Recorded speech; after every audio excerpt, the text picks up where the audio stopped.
আসসালামু আলাইকুম এভরিওয়ান, কেমন আছো সবাই? আশা করছি সবাই খুব খুব ভালো আছো আর আমরাও ভালো আছি। আমি তোমাদের বলেছিলাম যে ঈদের দিন কোথাও ঘুরতে যাইনি, তাই আমরা যাব ঘুরতে। তো এই যে আমরা ঘুরতে যাওয়ার জন্য রেডি হয়ে চলে এসেছি। তো আমরা কোথায় ঘুরতে এসেছি তোমরা দেখে বুঝতে পারছো হয়তো। আমরা এসেছি মুর্শিদাবাদ নবাব বাড়ি ঘুরতে। তো প্রথমেই হচ্ছে আমরা এসে টিফিন করে নিলাম এখানটাতে। এখানে টিফিন বলতে আমরা বাড়ি থেকেই তৈরি করে নিয়ে গেছিলাম খিচুড়ি। তো আমরা খিচুড়ি বানিয়ে নিয়ে গিয়েছিলাম কোথাও এক জায়গায় ঠান্ডা আবহাওয়াতে, মানে নদীর ধারে পিকনিক করার মতো বসে খাওয়ার জন্য। তো সেটা আর হয়নি, একটা হোটেলে বসে খেতে হয়েছিল। এই নিয়ে আফসার পাপা আমাকে অনেক বকাবকি করেছিল।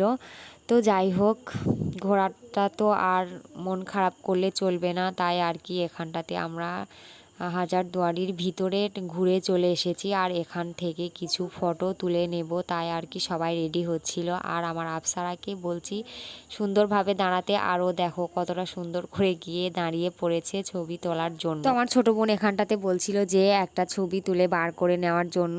তো খুব একটা ভালো হয়নি বলে তাই আর কি আর কোনো ছবি ওখান থেকে তোলা হয়নি। আর এই যে এখানে দুটো বদমাইশ ঘোরাঘুরি করছে। সব ঘোরাঘুরি কমপ্লিট করে আমরা চলে এসেছি দুপুরের খাবার খেয়ে নেওয়ার জন্য। তো এখানটাতে খেয়ে দিয়ে আবার গাড়িতে চড়ে পড়লাম অন্য একটা জায়গা ঘোরার জন্য।